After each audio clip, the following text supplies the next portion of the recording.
الحمدللہ رب العالمین والصلاة والسلام علی سید المرسلین وعلی آلہ واصحابہ اجمعین۔ حضرت ابو ذر غفاری رضی اللہ تعالیٰ عنہ سے روایت ہے، انہوں نے رسول کریم صلی اللہ علیہ وسلم سے دریافت کیا کہ یا رسول اللہ صلی اللہ علیہ وسلم، اللہ نے زمین پر اپنی عبادت کے لیے کون سا گھر سب سے پہلے تعمیر فرمایا، پیدا فرمایا؟ فرمایا سب سے پہلے اللہ نے اپنی عبادت کے لیے زمین پر خانہ کعبہ بیت اللہ کو پیدا فرمایا۔ پھر عرض کی یا رسول اللہ صلی اللہ علیہ وسلم، اس کے بعد کون سے گھر کو پیدا فرمایا، تخلیق فرمایا؟ فرمایا اس کے بعد مسجد اقصیٰ یعنی بیت المقدس کو تخلیق فرمایا۔ پھر عرض کی کہ ان دونوں کے مابین یعنی بیت اللہ اور مسجد اقصیٰ کے مابین کتنا عرصہ لگا؟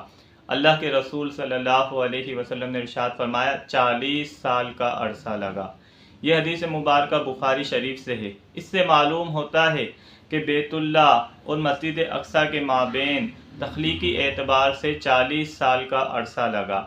اس سے شارحین یہ چیز اخذ کرتے ہیں کہ بیت اللہ کو جس طرح حضرت آدم علیہ السلام نے تعمیر فرمایا، اسی طرح مسجد اقصیٰ کو بھی حضرت آدم علیہ السلام نے ہی تعمیر فرمایا، فرشتوں کی امداد کے ساتھ، فرشتوں کے ساتھ مل کر۔ اب آپ دیکھیں آدم علیہ السلام، ان کی عمر مبارک تقریباً 1000 سال کا عرصہ ہے۔ اس کے بعد نوح علیہ السلام، ان کی عمر تقریباً 950 سال یا اس سے بھی زیادہ ہے۔ پھر ان کے بعد سلسلہ چلتا ہے، پھر ابراہیم علیہ السلام کے بھی 1000 سال کے بعد حضرت سلیمان علیہ السلام اور آپ کے والد گرامی حضرت داؤد علیہ السلام، انہوں نے مسجد اقصیٰ کو نئے سرے سے تعمیر فرمایا۔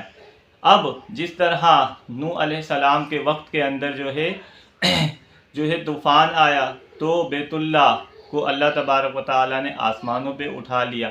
پھر نوح علیہ السلام نے اس کی بنیادوں کو اسی جگہ سے دوبارہ تعمیر فرمایا۔ تو اب آپ دیکھیں کہ یہ جو ہے خانہ کعبہ، اس کے 40 سال کے بعد تو کوئی پیغمبر نہیں تھے سوائے آدم علیہ السلام کے، تو آدم علیہ السلام نے ہی اس کی جو ہے تعمیر فرمائی۔ پھر یہ سلسلہ چلتا رہا، ہزاروں سال کے بعد سلیمان علیہ السلام آتے ہیں، داؤد علیہ السلام اس کو اسی منہج پر اسی مقام سے اس کو تعمیر فرماتے ہیں، اور پھر اس کی تکمیل حضرت سلیمان علیہ السلام کے ہاتھوں سے ہوتی ہے۔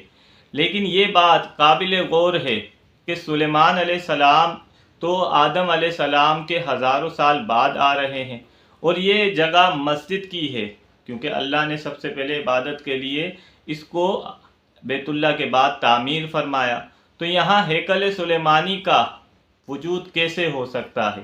یہ سب جو ہے یہودیوں کا جو ہے رچایا ہوا ڈرامہ ہے کہ بے وقوف بنانا ہے کہ یہاں ہیکل سلیمانی تھا، یہ ہماری جائیداد ہے، اس پر ہمارا جو ہے قبضہ ہے، اور یہ ہمارے آباء و اجداد کی میراث ہے۔